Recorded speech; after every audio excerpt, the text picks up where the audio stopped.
Hello, welcome to another episode of Hops and Handshakes. I am the host, Isaac Oswalt, and this is episode number 14. I'm here with a good friend, very good friend. You're like family, brother. Karlis Vizulis. Karlis, thanks for joining us today, brother. Oh, you're very welcome. And, dilly dilly. Dilly. Dilly dilly, very good. Very good. That's how you break it. Mm-hmm. Very good. We're at Mitten Brewing, and I am drinking the Pale Ale. And you, my sir, do you remember what you're drinking? The Stretch. The Stretch. You are drinking the Stretch. So I'm smitten with the Mitten Stretch. There you go. All right, perfect. Perfect. Good spot. Since I know a little background of this company, 4 years ago, 3-4 years ago, they start creating. They've already had the brewery. You didn't know this, right? They already had the brewery, and they're like, "Hey, we're going to start doing pizza." Okay, great idea. And they were hoping it was going to be some supplemental sales. Pizza's phenomenal, some of the best in the city. Wow. It's become a big part of their business. So not only do they have beer, but they have amazing pizza. Try them out. We'll get some after this. Why haven't I heard of them before? Well, jeez. Well, now you have.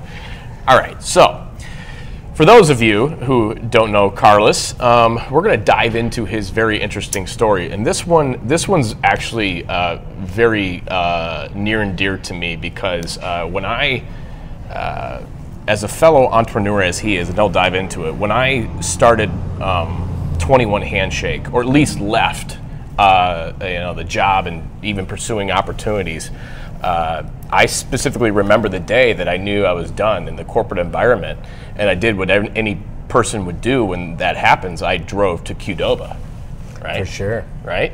Important place.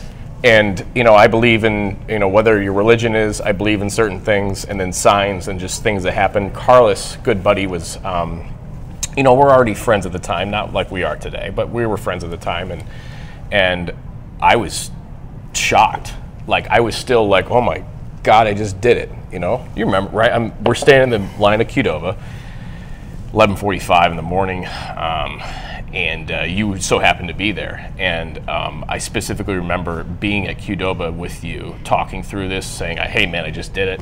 And I don't think we left Qdoba until at least 2:30, if not 3 o'clock, as you went through your story, and you went through some of the stuff, and I was terrified, you were excited. So anyway, I can't, that's a moment that I'll always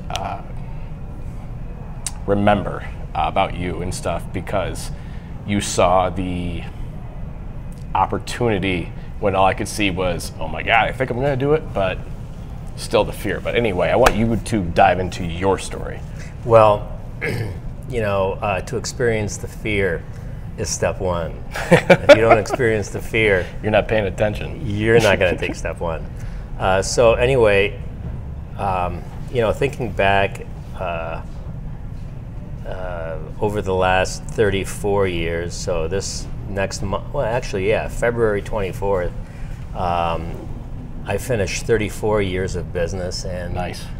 So I started the company in 1984, and it so happened that the company that I worked for out of school, it was I wasn't exactly the most motivated young man. I had offers from 3 of the large auto companies to go work as an automotive engineer, and I just gotten a mechanical engineering degree from the University of Michigan.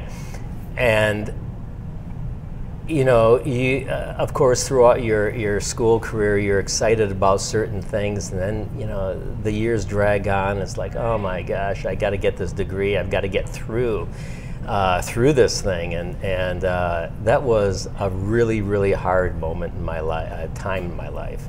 But anyway, so what ultimately happened was, after I graduated, went to work for this company called Gelman Sciences that had some really interesting technology in the filtration industry.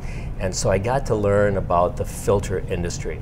There's many aspects to it, but you kind of find out what you are excited about. And because I was at this company that I didn't even know what a filter was when I went to work for them. So this is right out of college, right? Right out of college. Okay. And I had no idea what I was getting myself into. Right. So I wasn't any highly prepared young man. But, you know, if you don't do real, I've told a number of young people, especially my nieces and nephews, you know, if you got to do well in school, because if you don't, no one's going to want you, and you're going to have to start your own company. That's kind of the way it is. It is. Yeah, it forces you into entrepreneurship, right? Exactly. So you know, to back up, let's say 22 or 20 years, I was 3 years old when I came to the United States from England with my family. My parents came off with the Queen Elizabeth with their 4 kids, ranging in age from 3 to 12, coming to the United States with $300 in my father's pocket to start this, you know, new life in the United States. Crazy. I even have photographs of the family, black and whites, of us getting on the Amtrak train in New York the day that we landed with the Queen Elizabeth I in the harbor, disembarked, and now had to go to the Amtrak train to take a ride to Kalamazoo, Michigan, where we moved into our cousin's basement. But, you know, when I think back about, so what is it, you know, from your past that gives you a chance to make a dream happen? And, you know, for me, I think one of the big deals was I was an immigrant. And I always kind of felt like an immigrant because my parents, my grandparents, everyone we knew spoke with an accent. And, you know, to this day, we as, you know, I guess then as younger Latvian immigrants, and we still use that accent every now and then because we love it. We love it, and it's yours, and it's ours. It's good to be an immigrant. But to be an immigrant, what we did see as kids growing up is that, you know, as much as you hear, you know, on TV or in interviews or in books where people say, yeah, my parents worked 2 or 3 jobs, you know, to make ends meet. And you say, the reader will say, it's kind of hard to believe, because really, when it comes down to it, how many hours are there in a day? And you're not going to work 3 jobs. Untrue. These people, everyone we knew had 2 or 3 jobs. If they worked 2 jobs a day, they would work a 3rd job on the weekend. And this is the way these families survived. And they survived so that their kids could have the number one thing that they weren't able to get when the war and the Soviets came with their tanks through Latvia, their homeland, when they were 17 or 15 years old.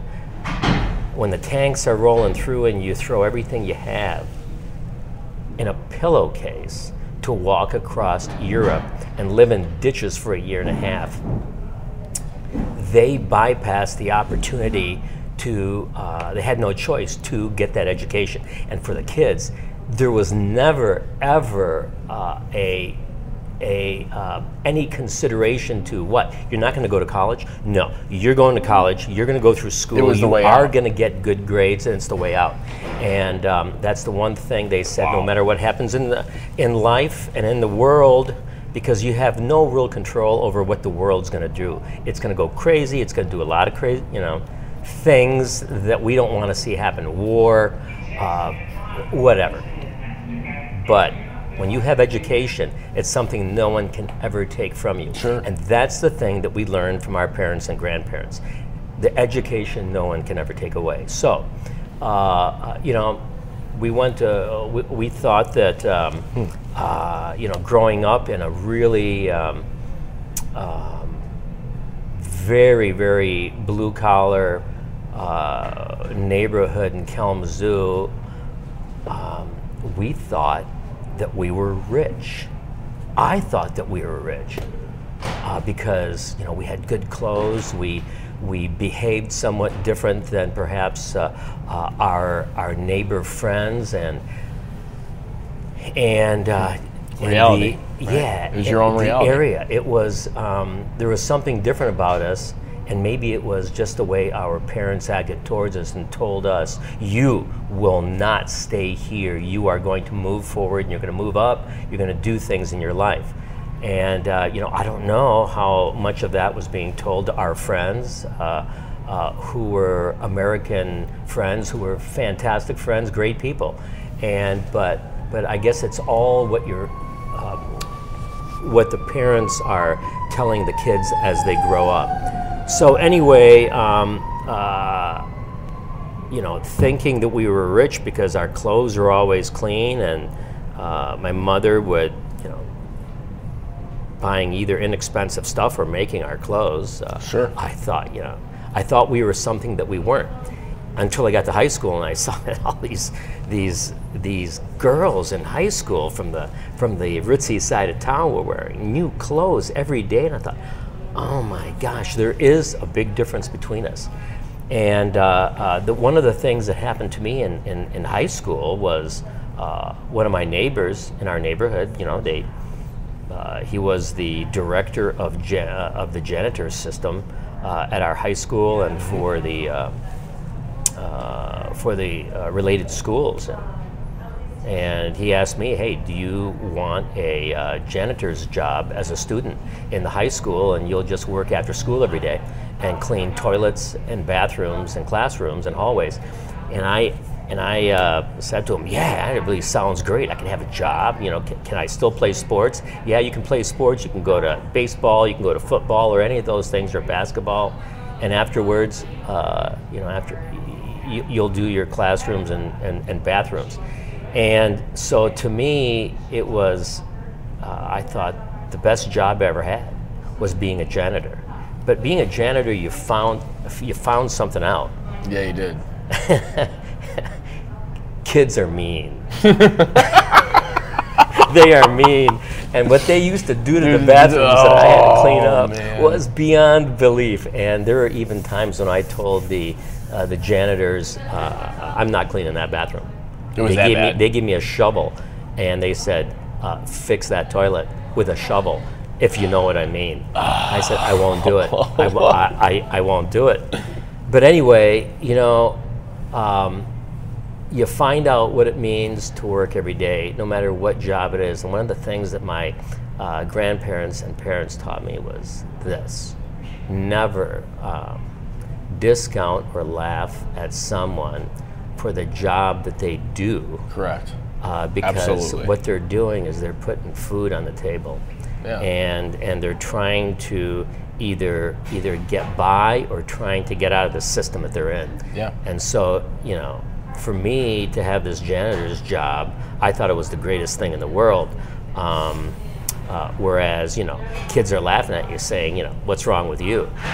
You're cleaning you're cleaning the toilets that I'm using," and it's, it makes you perhaps a little tough. It kind of solidifies who you are. You're talking about a different perspective. So obviously, being an immigrant, growing up, understanding like where your family came from, and then where, it's just a completely different perspective to where this is the way the world works. Yeah. And you're talking about an area. You're talking about from age, birth to, before you went to high school. High school is 14 years old, whatever. That's an extreme developmental time in a young person's life. So you've been shaped that, hey, we work, we're gonna, I call it kind of breaking the mold. We're gonna get an education, we're gonna move forward, and this is just the way life is, and this life that we have is amazing. And it was amazing in many ways. You guys are, I hang around your family a fair amount, and of anybody that I hang around, but your culture, where you come from, you guys are as tight knit as they come, you know, in that family. So, but it's just so you have dilly. You got it. So here we are. We're graduated college. We're at Gilman for a few years. We're learning about, you know, filtration, this kind of stuff. You've got different ideas on this because you're a creative engineer, and you've been here for a while, and you've got this perspective that a lot of people don't have. What happens after a few years at Gilman? What starts circling through your brain? But wait. 6 months from before graduation, I ran out of money. I mean, our parents couldn't help us out with cash or anything, and graduation of University of Michigan. Engineering school. Yeah. 6 months out, ran out of money, and I needed a job. I already was working for the university part-time after school, and I needed more money. And so what I thought I'd do is I'd call up this company on the outskirts of Ann Arbor, the filter company, Gelman Sciences, where my oldest brother worked as an engineer 7 years prior for a couple of years or a few years. I called up his old boss that I had remembered his name, and I called the guy up at Gelman Sciences, and I said, "Hey, Attila, I'm so and so." This was Attila, a Hungarian immigrant. Okay. Attila the Hun. Anyway, this guy, I said to him, "Hey, my name's Karlis Vizulis. I'm Andy's brother." "Oh yeah, I remember Andy real well." Well, he goes, "And in fact, I remember you. He talked about you and your twin brother and sister." And anyway, I said, "Listen, I'm looking for work." He goes, "What can I do for you?" "I'm looking for work. I'm 6 months from graduating. I really need a job. I'm out of money, and I want to graduate." And he said, "So, what can you do?" And I said, "That's an interesting question." "I'm a really good janitor." So he said, "And what's your work ethic like?" I go, "I'm a janitor. I do things really well." And so he said to me, he'll take a look and ask around the different plants at Gelman Sciences and see if he can get me a job as a janitor. So he calls me up 3 days later, and he says to me, "Karlis, he was a Hungarian, remember? Karlis, I ask around, and I find that we don't have any opportunities as engineer or as a janitor because we use outside services and we supplement it with some internal. But so no opportunity as a janitor. Sorry." I was crushed, man. I thought I was definitely in with the janitorial pitch. That was your in. That was my in.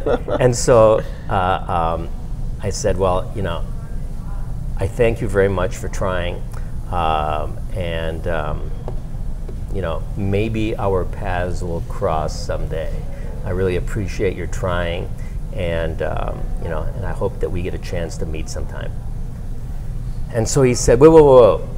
"I can't help you with a janitorial job, but would you like to be an engineer for our company?" I said, "What?"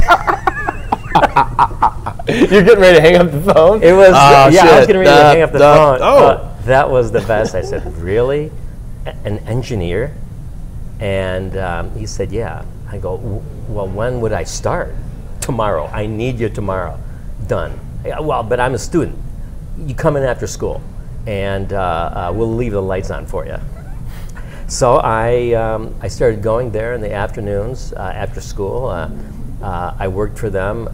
I ended up graduating on time after my 5.5-year program. Graduating on time. My 5.5 year. Anyway. That's okay. You had and, 200 credits. And I said to him, I really could use a week or two off after graduation. He said, "Oh no, I need you badly. So no vacation." Anyway, so there started my learning about the filter industry through Gelman Sciences, which was a really cool breeding ground, I think, for myself and a lot of others at that time in the early, late.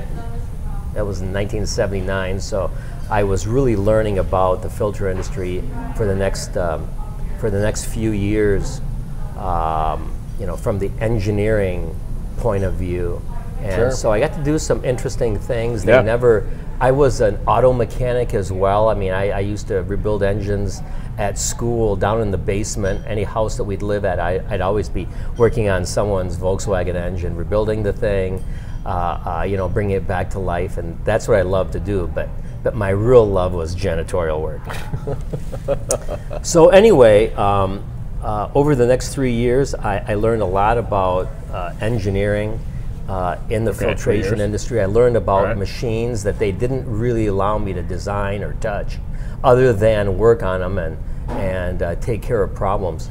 And so there came a point where I was a little dissatisfied with my work at Gelman Sciences, and I decided to find myself another job. So I had my apartment moved. I accepted a job in Two Rivers, Wisconsin, working for some hospital bed manufacturer.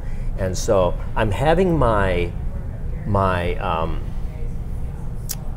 so long party at Gelman Sciences. They did a luncheon for me, and then that afternoon I walked around a few of the important people that I worked with, said, hey, thank you for everything that you've done for me. I appreciate the opportunity.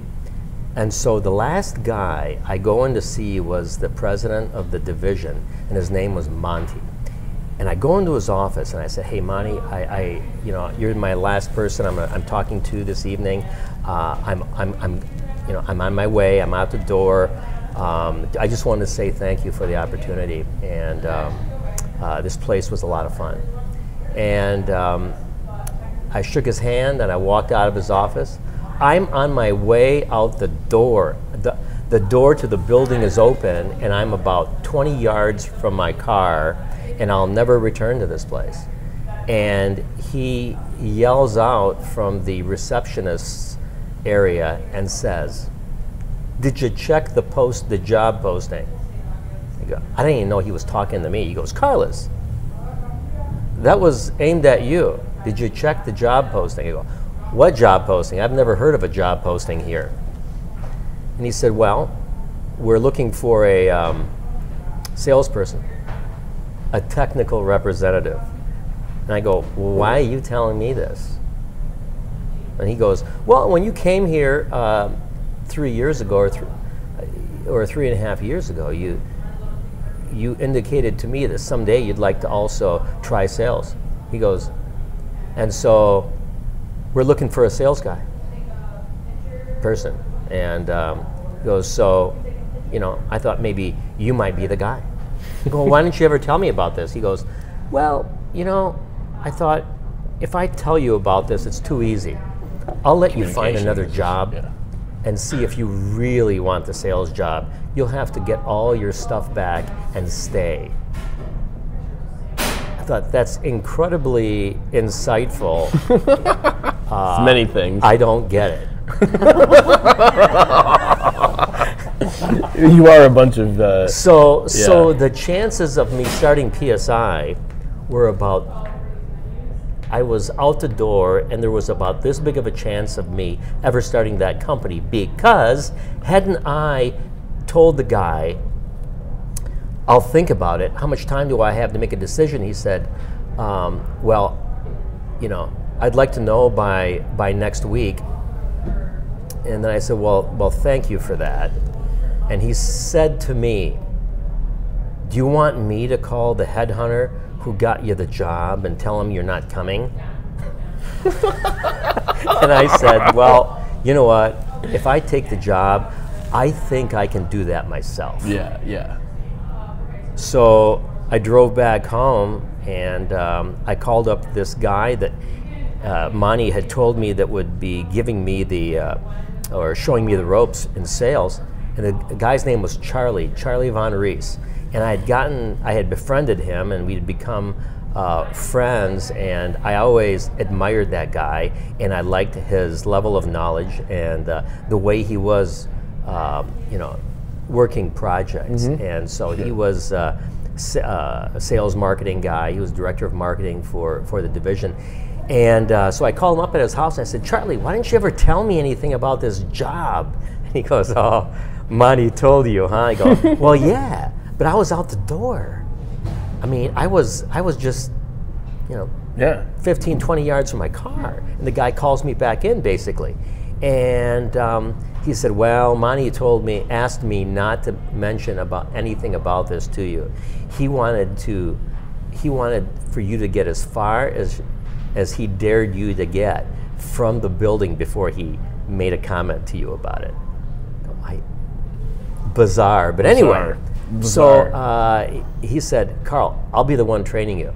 I go, then I'm staying. And you like that. So I ended up taking this job at Gelman Sciences, representing all these. How old were you? I was.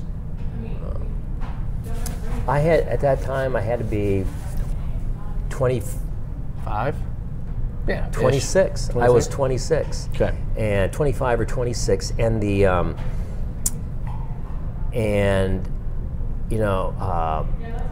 I started learning about this sales world. I started going out on sales trips, and it was so much fun. I was so jacked up about it, and I thought, this is my jam. There you go. How long did you do that for? I did it for a little bit over 2 years for Gelman Sciences. I'm still working with Charlie every day, and Charlie asks me one day, he goes, so Karl, how you liking your new job? Oh man, I'm loving it so much, I will never go back to engineering, ever. And he said, oh, okay. So what is there about the job that you don't like? I go, well, there's nothing that I don't really like, but there's something that frustrates me. And what frustrates me is that we've got these really cool, disposable filters that I was designing for those 3 years, and had a number of products under my belt, and I was selling this stuff. And I could technically represent it very well, I thought. But what would happen so often was the customers or potential customers would say, this is really, really great stuff. But what we're looking for is something more like this. And they tell me what the difference was between what we had and what they'd like to have. And I knew darn well from just my knowledge of our competitors and what their offering was, what our offering was. Sure. No one made those types of devices that they're asking for. That particular hole is not being filled. Okay. That particular hole isn't being filled, and that hole isn't being filled. There are gaps. And I told him, I go to these customers, they say, this is great stuff, but what we're really looking for is something like this. And I said, and it drives me nuts. I know no one has anything to offer them, and especially not us, and that's my frustration. And he said, Karl, that's exactly the same frustration I have. Another year and a half goes by, and one day I see he looks like crap. He comes walking by my office and he says, I go, Charlie, what's wrong, man? You sick? You shouldn't be here. He goes, no, I couldn't sleep last night. Why? Because, well, I was thinking about something and I never went to sleep. I go, what were you thinking about? Well, I can't tell you. Come on, you're my friend. You can tell me. He goes, well, I can't. If I tell you what I'm thinking about, you could lose your job. Oh yeah. You could, because you'll have knowledge of, and I'm going to lose my job, and this is dangerous stuff. The only way I can tell you what I was thinking about, my idea, is if you tell me right now that you'll leave the company with me. I looked at him. I'm 28 years old. no big deal. I'm a young guy. For some crazy reason, if this didn't work, I'll go out and find another job. Not an issue. So at that age, not an issue. I was single, which helps, and I said to him, "Okay." I'm in. What's your idea? I thought, "You idiot, Carl." In my head, I'm thinking, "You idiot! You have no money. You haven't really saved much. This is going to be a real tough cookie. How are you going to do this?" Well, anyway, so I told him, "I'll quit with you." So we had lunch. He shows me his idea, which I thought, oh my God, interesting idea, but it'll never work because it's a bad design. He said to me, "Well, what would you do different in this thing?" I go, "Well, this is what I do. And if you did it this way, it would work." And then you had it. And he said, "Can you draw it up?" "Well, yeah." "What are we going to call our company?" So we started throwing out ideas, and we ended up with this idea of, starting this filter company in a very specific direction that most filter companies handle that kind of stuff, but no one specializes in what we do, what we were thinking on doing. And so that's the direction we took, and that's the direction that we went. And so anyway, over the next 6 months, we spent every evening getting together at his home, and we'd sit down, have a beer or some vino, and we would start putting together a list of the different products that we want to develop. Sure. And so as it turned out, we quit our jobs together, and we started, our own company, Performance Systematics, and we, in the first 5 years, we designed, developed, manufactured each one of those 12 products. It took 5 years, but we got it done. And some of the products, they were all really, really good products. Some of them I thought were ahead of their time. People didn't quite understand. But there's some of those that turned out to be real winners, and they continue being winners today, 34 years later. I mean, we're still doing a lot of the same stuff, except we've taken it generations and generations beyond that. Yeah, but how we manufacture it, the quality, the machinery, everything. So that's awesome. We've had an opportunity to develop our own technology, because how we do what we do, others don't do it this way. No. And so we got to really use our creativity and our know-how, and we developed and pushed to the limit how we make what we make. And I don't know if that many entrepreneurs get the opportunity to really do that, is to develop your own technology. And yeah, that's rare. Fun. That's rare. So tell me about the story. Like you've mentioned it before, but the first cash flow was tight, challenging. First, how many years? It took time. About 3.5, close to 4 years. Okay.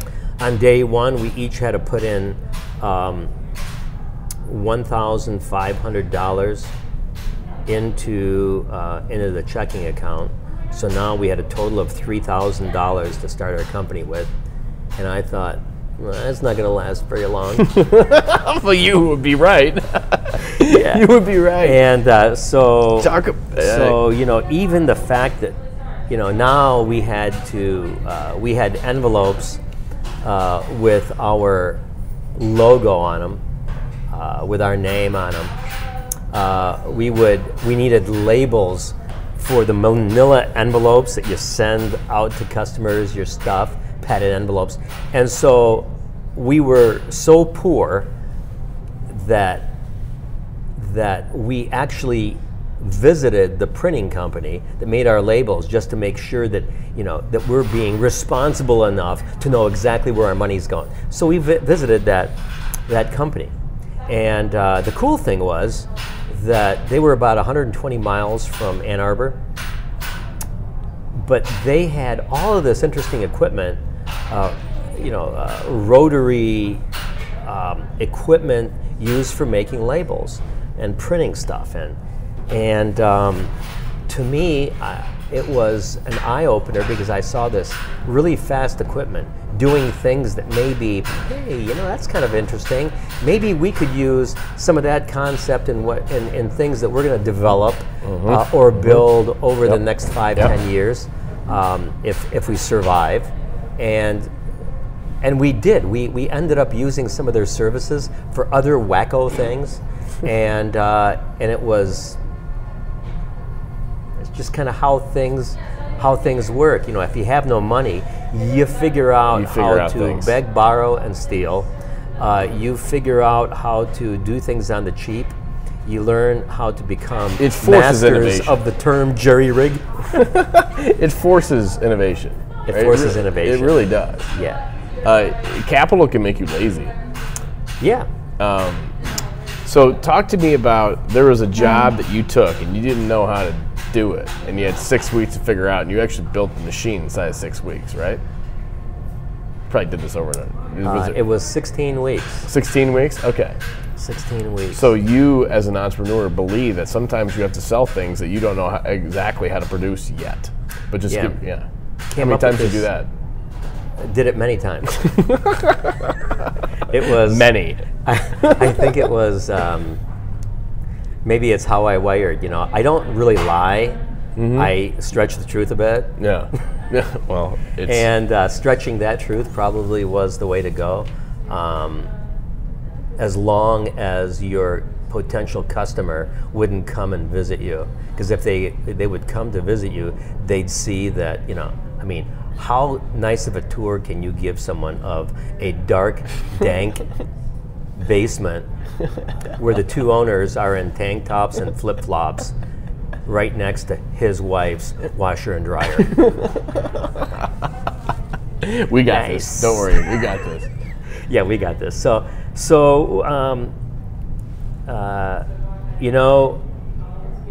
we kept developing stuff. We kept coming up with interesting ways of doing things, and we developed the products. We'd make them by hand somehow without machinery, and we would sell the concept and sell the product to a customer saying, yeah, we can do this, no problem. And then fund the machine. Yeah, and they'd say, okay, here's an order. What are you going to do? Whew, that was a problem, because when you got an order, that meant someone's going to buy it more than once, and now you can't make it by hand anymore. And they order 50,000 of these things, and you have to come up with some way of making things. And I had never designed a machine in my life. I had worked around a lot of automobile engines and stuff like that, so I had this understanding on how mechanically things worked. And so as you had asked about this interesting machine that it took me 1.5 years to sell the concept to a company out in California. And when I finally did, I told the guy, I'd been back out there 4 times. Our checking account was just going down and down and down because that second capital call that we had to make. that $1,500, $250 each. That $3,000 that you guys had just keeps going down and down. And then in 9 months, we had to add another $1,250 each to that. Oh, yeah. So we were each up to $2,750. And I thought, this was really bad because I had $3,300 to start the company with. And I needed, so that left me with about $500 to live for 4 years. Do the math. So you sell the concept. So it gives you 16 weeks. So I sold the concept, and the guy said, Karlis, you say that you've got all the base equipment, but you need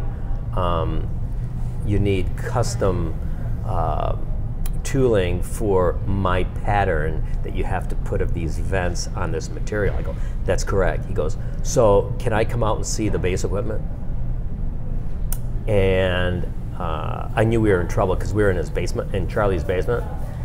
And I said to him, listen, I'd love to show you, but our agreement between my partner and I is that it's all proprietary. We can't show you. We'd be more than happy to have you come out and visit us, and we'll show you how we test the product. That we're okay with. And I think he kind of said, forget it. I'm not going to spend it. Thank God. Anyway, the guy didn't come, and he said to me, so you really can make this? I go, oh, absolutely. So he gave me an order for 5 million of these little events, 5 million of them, and he said he needs product at their bottle cap assembler in 16 weeks. Are we going to be on time? He said, if you are not on time and you screw us, we're going to screw you. It's not going to be good. And I kind of thought that he was probably thinking that we were kind of doing this on the fly, which we were. And but anyway, and he'd be right. And he'd be right. Yeah, so he was right. And so we got back. I told Charlie, I got the business. This is the biggest piece of business that we had to date. What year was this? This was 1986, I think. Okay, so you're in year 3. 2 years into the business, and so this was on a Saturday that I got home, and so on Monday when we went out and we thought, well, we're going to need some lease space. We're going to need an office and some manufacturing space. So on Monday and Tuesday we ended up finding some lease space in Ann Arbor. We had 1,100 square feet that we leased, and for a year or more, and we bought some used furniture, and we had our first bona fide office. Man, it felt really good. Still had no money, but somehow we were able to pay for that place. And over the next 8 weeks, I sequestered myself in my bedroom because I had a big drawing board in there. We had no computers. We had nothing, but I could draw, and for some reason, I put that pencil in my hand. I had done some of that in high school. I had done some of that in college, and I started figuring out a way. How do I make this stuff? And I came up with a machine that was about as heavy as your car and about the same size. And I thought, I think this is going to work. So I detailed it out. Over 8 weeks, I was 170 pounds when I started doing that. And 8 weeks later, I was 155 pounds. I didn't leave my apartment. I ate very little, and all I did was draw night and day. And I got it done in 8 weeks, and over the next 8 weeks, where we had to deliver at the end of those next 8 weeks, I had machine shops make all the components for the machine. They didn't know what they were making, but I'd get these components in, I'd start assembling this thing, and lo and behold, came up with a machine that, with all of its problems, it actually worked. And we started making this stuff. It was like Laurel and Hardy making this stuff, but somehow anywhere where we couldn't automate, because we couldn't afford to do that yet. We had no time to figure it out because we had to come up with a way to make this stuff. We would just roll up the big rolls of material by hand on broomsticks between 2 ladders, and we did that for a whole year. We'd just take 2-hour shifts on doing this, and it was crazy. It was just totally crazy that we got it done, and we beat those 16 weeks by like 2 or 3 days, and we got it done, and we started making a little bit of money. And so as it was, maybe in year 3.5, we started getting an income from the company, and it was probably one third of that which I was making when I left Gelman Sciences. But rapidly, we got raises for each other, and started making a little more money. And I always thought, gee, if I could just make twice the amount of money that I made at Gelman Signs as when I left, I'd be the happiest guy in the world. I don't require much, but if that's where I could get to, that was success to me. And it took another year and a half, and we got there. So in year 4.5, I was making twice the money that I was making, a little more than twice what I was making when I left Gelman Sciences 4.5 years earlier. So anyway, we started making more and more of this stuff, and this vented liner material for bottle caps. And the requirements became more and more dramatic, and we had to lift really heavy 140-pound boxes off of the trucks, because in Ann Arbor, unless you had 15,000 square feet, which we couldn't afford, you couldn't have a submerged loading dock. So everything you had to take off by hand or some sort of a high-low, which we couldn't afford. So we did it all just by hand and with our own muscles. And 2 guys onto a box, lifting everything off of a machine, off of a truck, and then lifting it back onto a truck and wrapping up the skids on the truck. And so it was really perhaps done in such a way which I would term as the lowest common denominator. That's awesome. So give me one thing about all that, and you have several stories on this, but give me one thing as you look through your career and that stuff. Give me one thing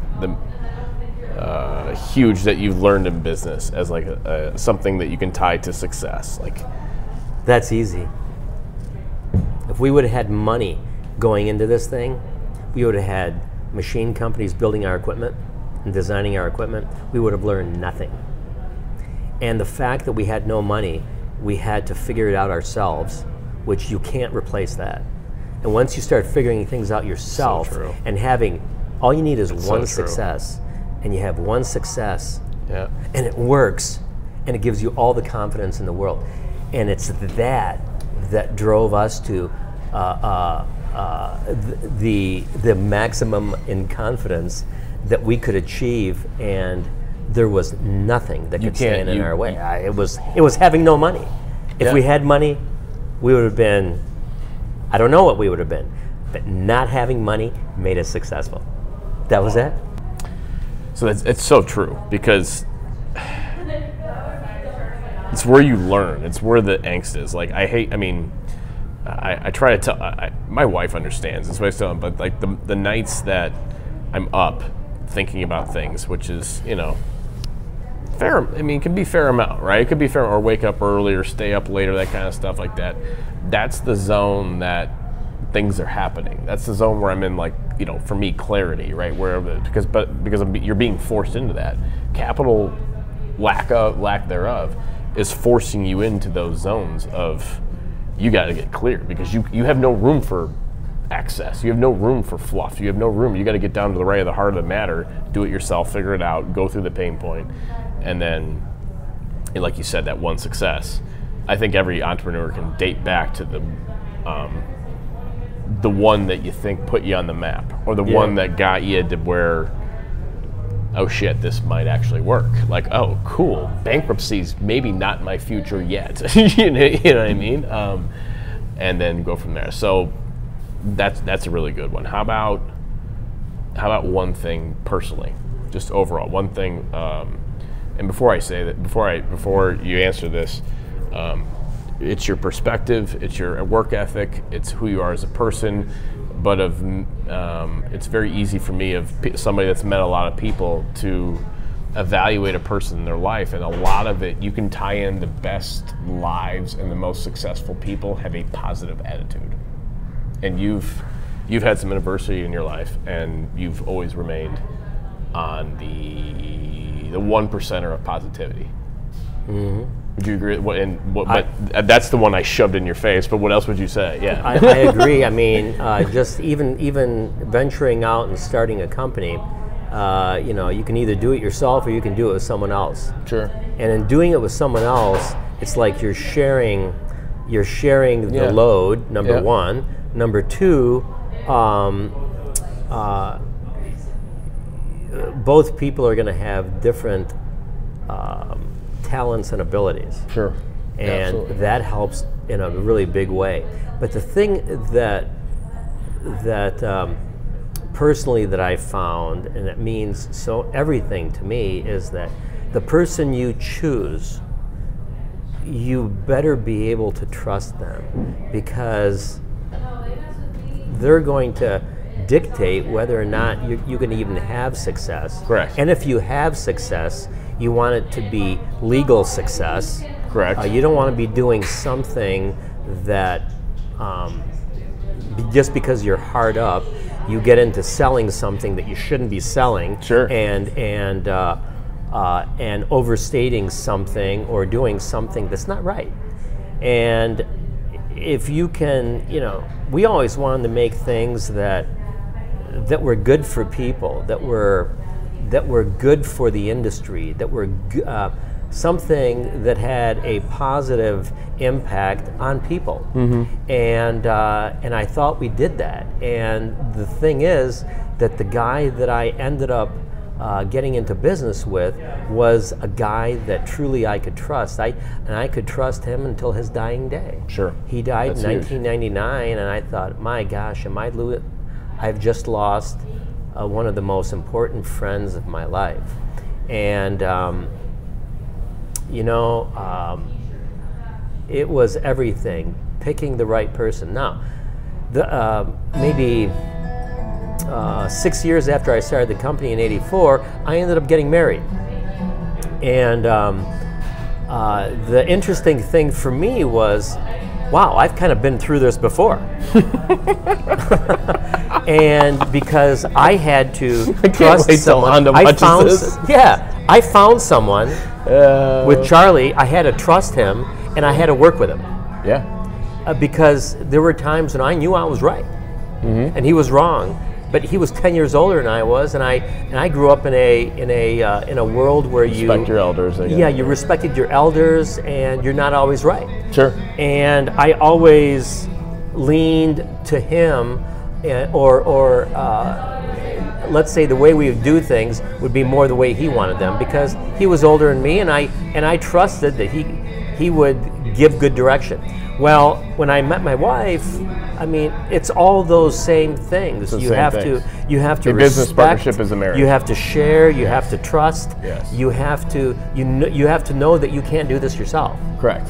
And so that's how I kind of felt like, wow, I've done this before, and therefore, I kind of always felt that I'm going to have a pretty good married life because I already know how to share, and I know how to trust in someone and give of them my trust, and share with them the same thing that they're sharing with me.